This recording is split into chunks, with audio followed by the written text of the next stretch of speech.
a une couleur qui est rouge rubis et avec un reflet sur le bord qui est très violacé, ce qui va nous donner une indication de l'âge en fait. Plus le cercle est violacé, plus on est sur un vin jeune, plus on va partir sur des couleurs un peu plus orangées, voire tuilées, on va être sur un vin de plus en plus vieux. Et à la fin, quand on est sur des couleurs un peu plus couleur d'oignon, souvent c'est que les vins sont passés. Et la deuxième chose, on va regarder qu'il n'y ait pas de défaut. Donc par exemple la maladie de l'huile, qui est une maladie qu'on peut rencontrer dans le vin, où on a à l'intérieur du vin des petites taches comme de l'huile au milieu de l'eau. Donc ça c'est une maladie. On va regarder qu'il n'y ait pas ce qu'on appelle des voltigeurs, c'est-à-dire des morceaux de bouchon, des morceaux de tartre, des dépôts quelconques qui peuvent être signes de défaut. Donc là, en l'occurrence, on est plutôt sur un vin très brillant, très limpide, sans défaut apparent. Moi, j'ai pour habitude de sentir le vin tout de suite pour avoir ce qu'on appelle le premier nez, donc avec les arômes primaires, qui sont les arômes liés au cépage.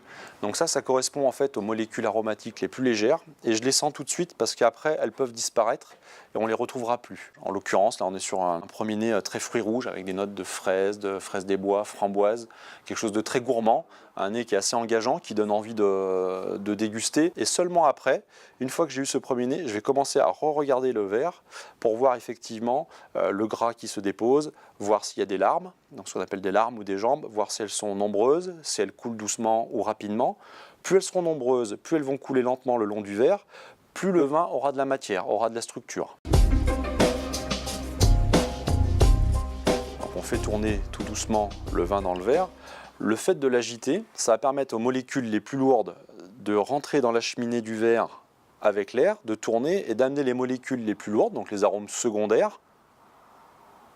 Donc là, avec des arômes un peu plus fruits noirs, un peu plus épices. Ces arômes secondaires vont correspondre aux arômes liés à la fois à la vinification et liés aussi au terroir. Par exemple, si on prend l'exemple d'une Syrah, on va avoir un premier nez marqué par un côté très poivre qui vient du cépage. Par contre, si on est sur un terroir comme Côte-Rôtie, on peut avoir des notes très lardées, fumées, des notes de lard fumé. Donc là, on est sur un Languedoc dans la région de Clermont-Lérault, ce qui explique ce côté un peu plus chaud aussi dans les arômes, avec un côté un peu plus confituré, puisqu'on est quand même sur un ensoleillement important.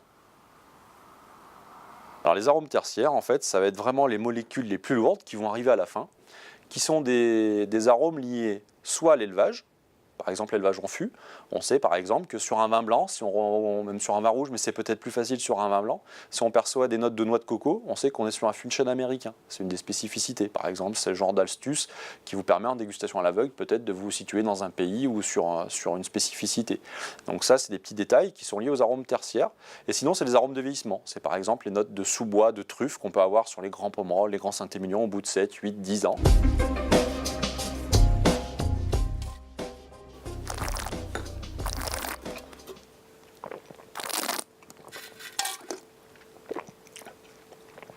Donc là, dans l'analyse en bouche, il y a plusieurs phases. La première phase, c'est ce qu'on appelle l'attaque. Donc c'est la première sensation qu'on va avoir quand le vin entre dans la bouche.